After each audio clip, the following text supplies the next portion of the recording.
نفس اور خواہش کی قربانی آ جائے تو ہر شخص کو فائدے پہنچتے ہیں۔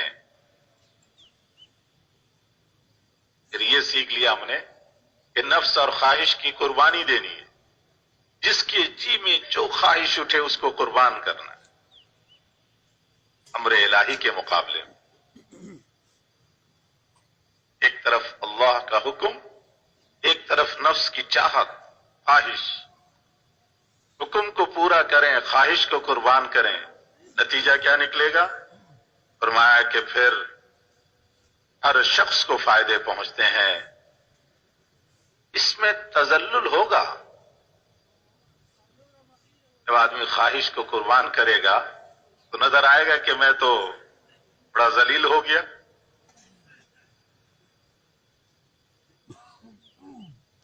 میں تو گر گیا،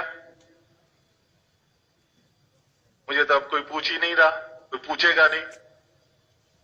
حضرت فرما رہے ہیں کہ اس میں تذلل ہوگا، لیکن اللہ کیا فرما رہے ہیں؟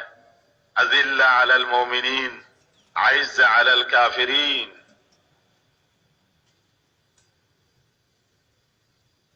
مومنین کے سامنے تو یہ ذلیل ہوا، لیکن کافروں کے ہاں یہ عزیز ہے، عزت والا، تواضع ہوگا تفوق کے مقابلے میں۔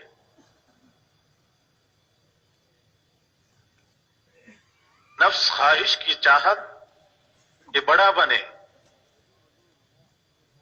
اللہ رسول کی چاہت تواضع اختیار کرے،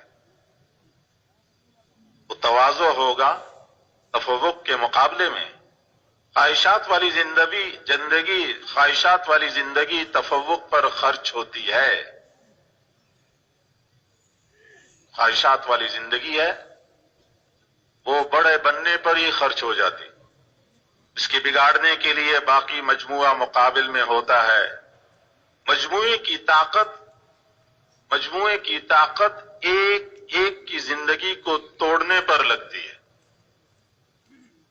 احکامات والی زندگی میں تو آدمی خواہشات کو قربان کرے گا، جو مجموعہ اس کی زندگی بنانے پر آئے گا، جو مجموعہ اس کی زندگی بنانے پر آئے گا تو اس کا ہر فرد راحت قربان کرے گا، پھر باقی مجموعہ اسے راحت دے گا۔ مجموعہ اگر ایسے تیار ہو جائے جو اس پر آ جائے، ایک مجموعہ ایسا تیار ہو جائے جو اس پر آ جائے کہ اس کا ہر شخص اپنی خواہش کو قربان کرتا ہو، ایک مجموعہ ایسا تیار ہو جائے جو اس پر آ جائے کہ اس کا ہر شخص اپنی خواہش کو قربان کرتا ہو، پھر اس مجموعے کو اللہ تعالی حاوی رکھے گا۔ اس سے اجتماعی زندگی بنتی ہے، اس سے اجتماعی زندگی بنتی ہے۔ انفرادی زندگی والے اجتماعی زندگی والوں پر ایک ہے ہر شخص اپنی خواہش پوری کر کے اپنی انفرادی زندگی بنانا چاہتا ہے، ایک خواہشات کو قربان کر کے احکامات کو پورا کر کے اجتماعی زندگی بنانا چاہتے ہیں۔ فرما رہے ہیں کہ انفرادی زندگی والے اجتماعی زندگی والوں پر راکٹوں سے بھی قابو نہیں پا سکتے۔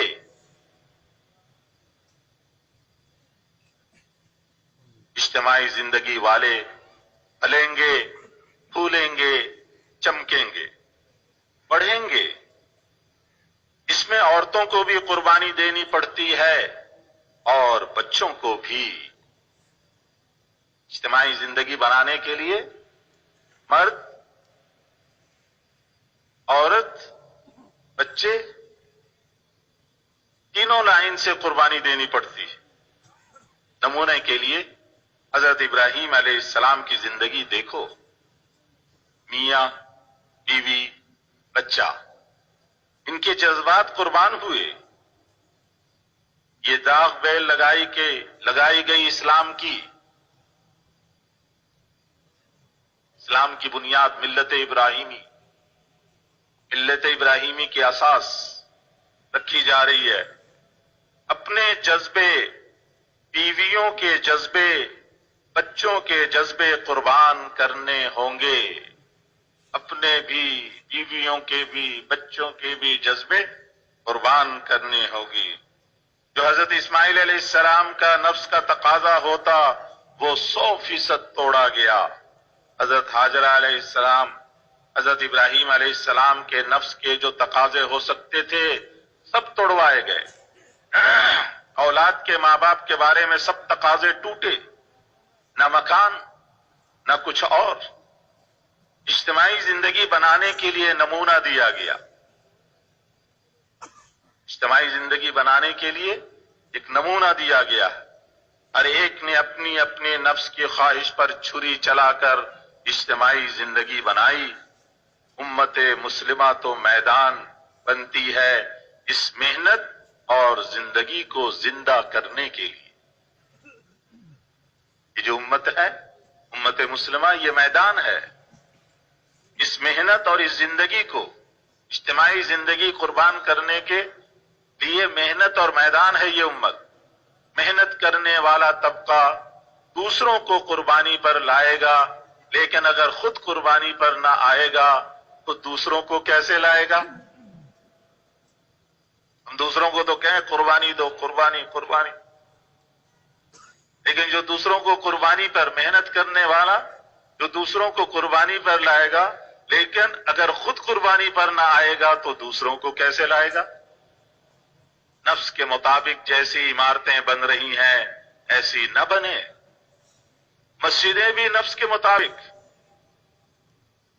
حضرت فرما رہے ہیں کہ آج تو مسجدیں بھی نفس کے مطابق جس طرح بن رہی ہیں ویسے نہ بنے، بلکہ جیسے حکم میں بتایا گیا ہے ویسے بنے.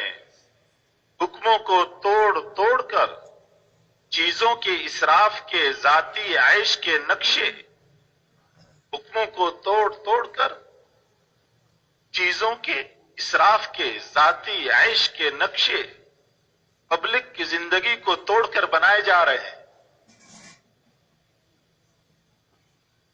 سب سے پہلے مسجد میں جو اپنا جذبہ پورا کیا وہ ولید ہے.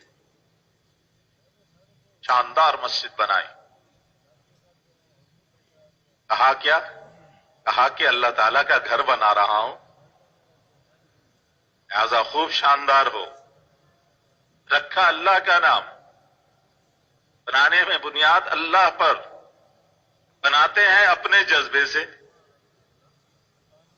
گھر اللہ کا بنا رہا ہوں لیکن بن رہا ہے اپنے جذبے سے. اللہ کے گھر بنے ہیں. اللہ کا گھر ایسے بنتا ہے. حضرت فرما رہے اللہ کے گھر بنے ہیں تو ایک پیسہ بھی خرچ نہیں ہوا تھا. حضرت ابراہیم علیہ السلام، اسماعیل علیہ السلام اور حاجرہ علیہ السلام پتھر اٹھا کر لاتے تھے اور اللہ کا گھر بنا دیا تھا. بیت اللہ اپنے جذبات کو توڑا تھا. اللہ کے گھر کو بناتے ہوئے اپنے جذبات کو توڑا تھا. ہر ایک اپنے اپنے نفس کو توڑنے والا تھا. اللہ کے گھر بنانے میں 3 ہاتھ لگے، صرف 3 ہاتھ. لیکن وہ 3 ہاتھ کیسے تھے؟ وہ جو اپنے نفس کو توڑنے والے تھے، ایسے 3 ہاتھ. فرمایا ابراہیم علیہ السلام نے خواب میں ذبح کر رہا ہوں بیٹا، بتاؤ. بیٹے نے کہا بجا لاؤ. لیکن ابا سیدھے نہ لیٹانا.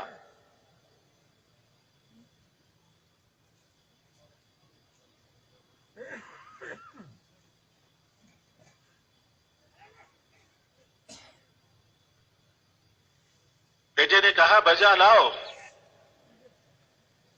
لیکن ابا سیدھے نہ لٹانا تاکہ کہیں محبت کا جذبہ نہ ابھر آئے. الٹا لٹا کر کے پھر ذبح کرنا. بیٹا باپ کو بتلا رہا کہ مجھے قربان کرو تو کیسے کرو.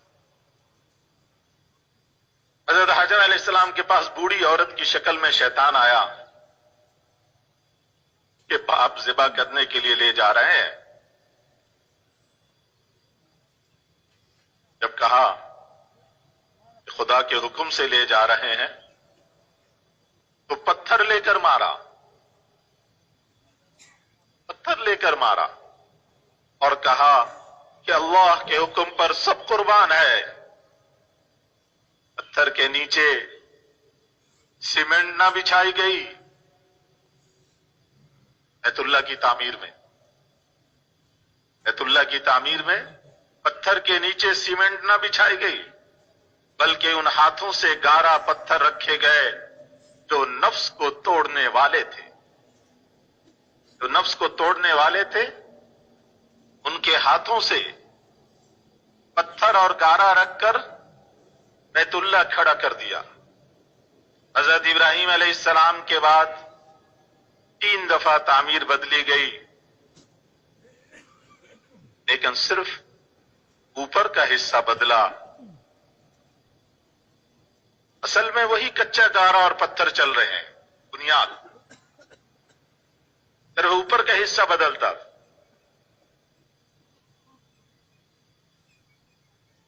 جب ایک مرتبہ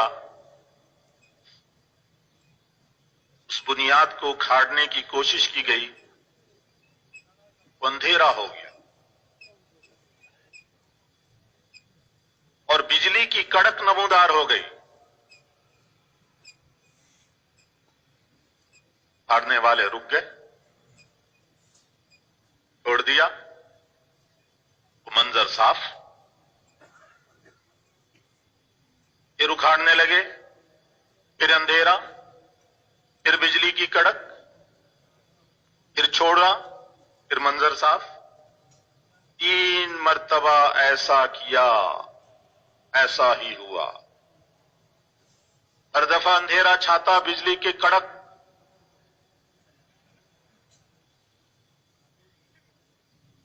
دن میں تارے نظر آنے لگ گئے. آخر کو چھوڑ دیا کہ اللہ کو ابراہیم، اسماعیل اور حاجرہ علیہ السلام کے لگے ہوئے پتھروں میں تغیر منظور نہیں. اللہ کے گھر کی عظمت و عزت چونے پتھر سے نہیں تھی. اللہ کے گھر کی عظمت و عزت چونے پتھر سے نہیں بنتی.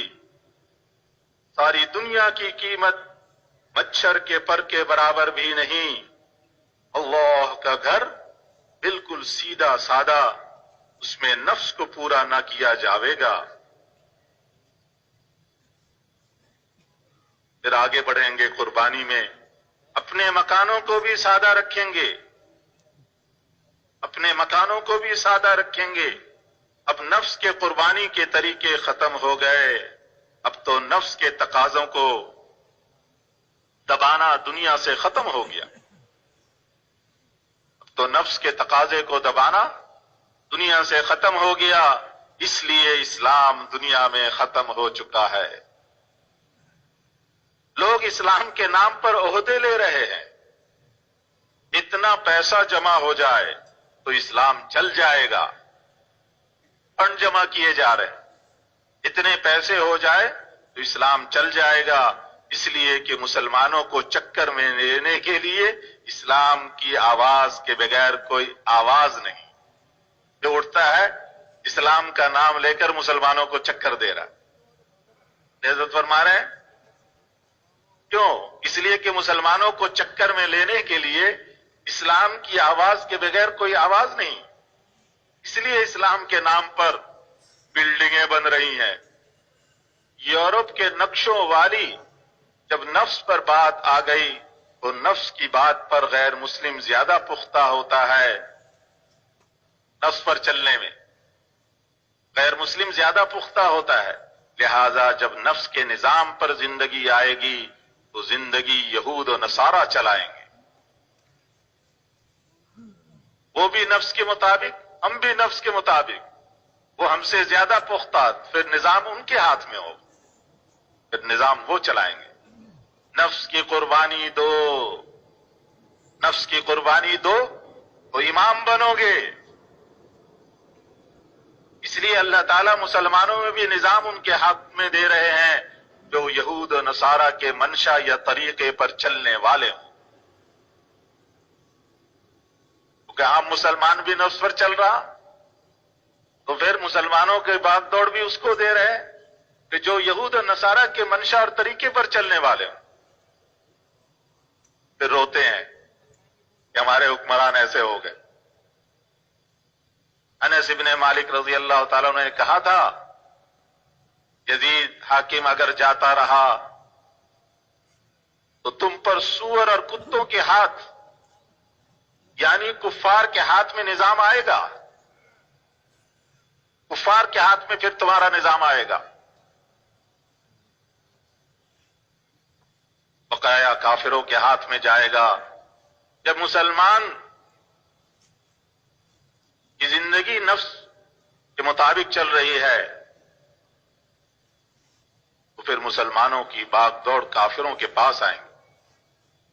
اس لیے یزید کو غنیمت جانو، اس کو کہا جس نے، اس کے بارے میں کہا جس نے امام حسین رضی اللہ تعالیٰ عنہ کو شہید کرایا، مسجد نبوی میں جس نے گھوڑے باندھے، 3 دن تک مسجد نبوی میں اذان نماز نہ ہوئی، مزاج نبوت کو جاننے والا صحابی کہہ رہا ہے کہ یہی یزید سے اگر گاڑی سرکی تو پھر کافروں کے پاس جائے گی۔ اس سے پتہ چلتا ہے کہ قیامت تک اگر اپنے ہاں کے فاسقوں سے نظام ہٹایا تو پھر کافروں کو جائے گا، قیامت تک کے لیے ضابطہ بتلا دیا۔ اگر نظام فاسقوں سے ہٹایا تو پھر کافروں کو جائے گا، تم کو نہ ملے گا۔ کیوں؟ جب تم نفس والے بن گئے تو تمہیں کیوں ملے گا؟ فاسقوں سے نیکوں کی طرف لانا ہے تو نفس کو قربان کرنے والے بنو۔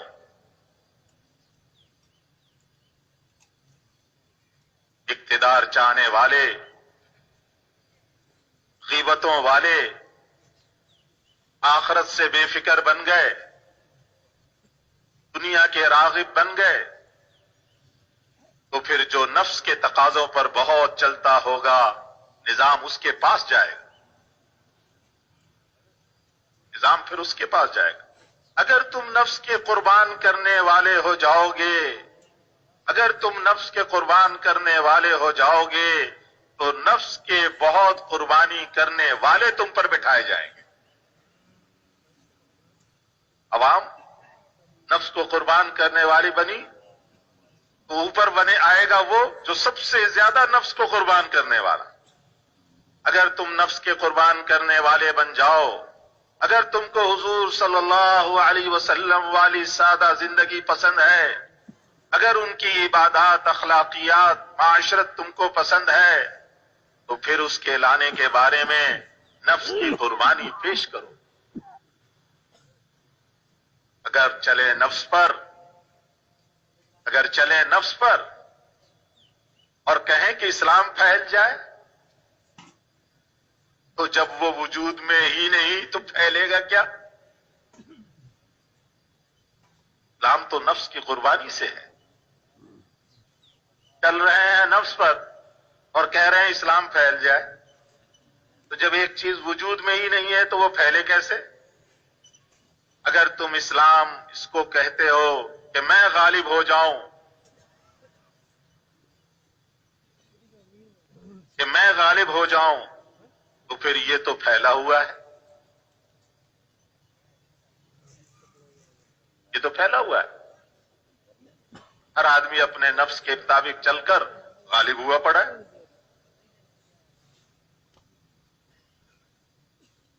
اذل علی المومنین اعز علی الکافرین، اگر اسلام ہے تو اس کو پیدا کرو، اب ہماری تمہاری نگاہیں اس پر پڑتی ہیں کہ سارے 100% لگ جاویں تو اسلام پھیل جاوے گا۔ یہ جو ہم کام کرنے والے ہیں ہماری نگاہیں یوں کہتی ہیں اگر سب لگ جائیں نا تبلیغ میں، سارے 100% لگ جاویں تو اسلام پھیل جاوے گا۔ اسلام یوں نہیں پھیلے گا، بلکہ تم اپنے کو 100% قربان کرو۔ ہر آدمی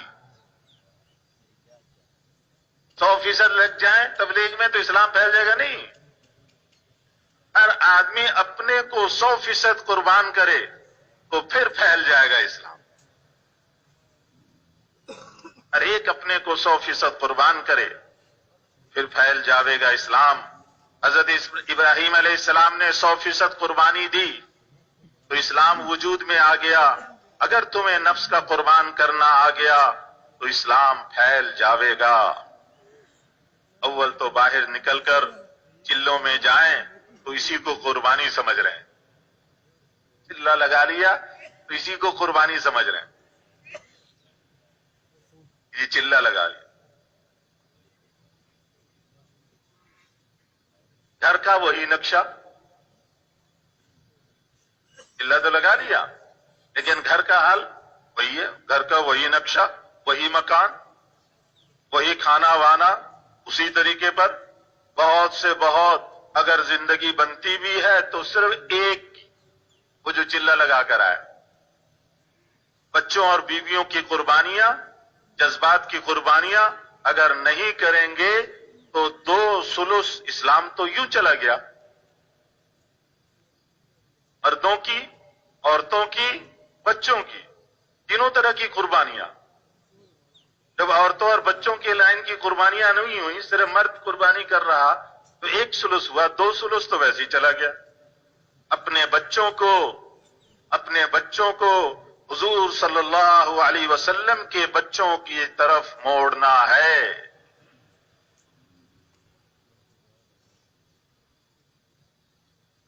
10-12 دن سے، ہفتہ 10 دن سے زیادہ ہو، 10-12 دن ہو گئے، ہمارا حاجی صاحب دامت برکاتہم کو مسلسل ہمارے کام کرنے والے جن ساتھیوں کا نام ان کے ذہن میں آتا، ان کو ایک ہی فکر، ان کے بچوں کا رخ، ہمارے یہ جو کام کرنے والے چلے گئے، ان کے بچوں کا رخ کدھر ہے؟ ان کو کوئی مسائل درپیش آتے ہیں تو یہ آخرت کی طرف رخ کرتے ہیں، اعمال کی طرف رخ کرتے ہیں۔ ان کا رخ آخرت کی طرف بناؤ۔ اور ہمارے رائیونڈ کے سارے مقیمین کو جمع کر کے ان سے کہا کہ اپنے بچوں کے رخ کو آخرت کی طرف، اعمال کی طرف، جب کوئی حال آیا اس حال میں عمل کی طرف، بجائے اس کے کہ چیزوں اور شکلوں کی طرف جائیں۔ حضرت فرما رہے ہیں اپنے بچوں کو حضور صلی اللہ علیہ وسلم کے بچوں کی طرف موڑنا ہے۔ اچھے مبلغ دیکھو ان کے بچے کس طرف جا رہے ہیں۔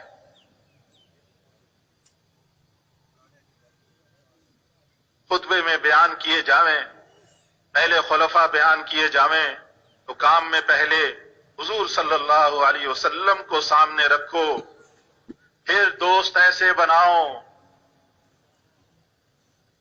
حضور کو سامنے رکھو اور پھر دوست ویسے ہی بناؤ۔ پھر سسرال، رشتہ دار، آدمی سسرال کی رعایت کر کے چلتا ہے۔ 2 خلیفے حضور صلی اللہ علیہ وسلم کے خسر اور 2 کے آپ صلی اللہ علیہ وسلم خسر۔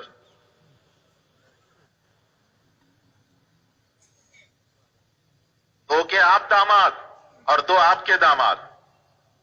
آپ صلی اللہ علیہ وسلم کے نے ان کی زندگیوں کو قربان کر کے اپنی جیسی بنائے، سسر کی بھی، داماد کی بھی، ان کی زندگیوں کو قربان کر کے اپنی جیسی بنائی۔ پھر اپنی اولاد، ان تینوں کو قربان کیا گیا۔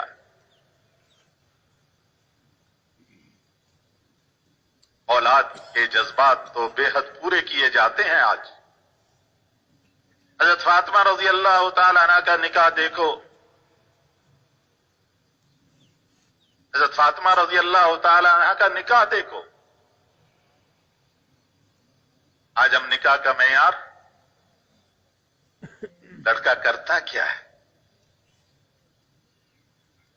تنخواہ کتنی، کماتا کتنا، اور وہاں یہ حال ہے کہ چاہ اتنی، حضور صلی اللہ علیہ وسلم کو اپنی بیٹی سے محبت اتنی کہ میرے جگر کا ٹکڑا ہے، جس نے اس کو تکلیف پہنچائی تو مجھے پہنچائی، اور اس بیٹی کا بیاہ سب سے زیادہ غریب علی سے ہوا رضی اللہ تعالیٰ، بڑے بڑے مالدار پیغام دینے کو تیار، لیکن حضرت علی رضی اللہ تعالیٰ عنہ کو جب کہا گیا ارے پیغام دے کر تو دیکھو، وہ سہمے ہوئے تھے کہ میرے پاس تو ہے کچھ نہیں، ایسے پیغام؟ ان سے جب کہا گیا کہ پیغام دے کر تو دیکھو، گئے، ہمت نہیں پڑی بولنے کی، چپ، آپ کے پاس گئے بیٹھے، بولنے کی ہمت نہیں، چپ۔ حضور صلی اللہ علیہ وسلم نے پوچھا کیوں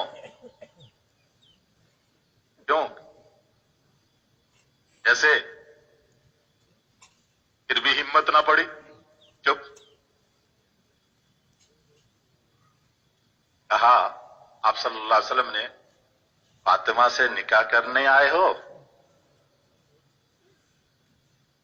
خود ہی پوچھ لیا، فاطمہ سے نکاح کرنے آئے ہو؟ کہا ہاں۔ حضرت علی رضی اللہ تعالیٰ نے کہا ہاں۔ حضور نے فرمایا کچھ ہے؟ کہا نہیں۔ کہا فاطمہ، جس نے اس کو تکلیف پہنچائی اس نے مجھے تکلیف پہنچائی، اور دیکھ اس کے ہاتھ میں رہے جس کے پاس کچھ نہیں، بیٹی کا نکاح کر دیا،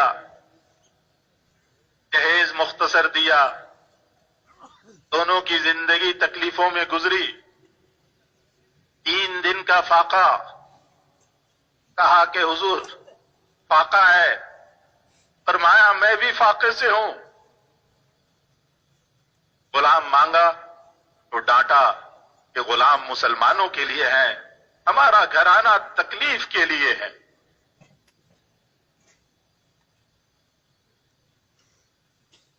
امام حسن رضی اللہ تعالیٰ عنہ کے دودھ پینے کے زمانے میں فاقے، اور روتے دیکھا تو زبان چسا چسا کر برکت بھری گئی، برکت کے طریقے بھرے گئے، لیکن نفس ایک ایک کا قربان کیا گیا، تو جتنا قریب تھا اس کی اتنی زیادہ قربانی دی گئی، جو جتنا قریب تھا اس کی اتنی زیادہ قربانی دی گئی۔ خلافت کے 2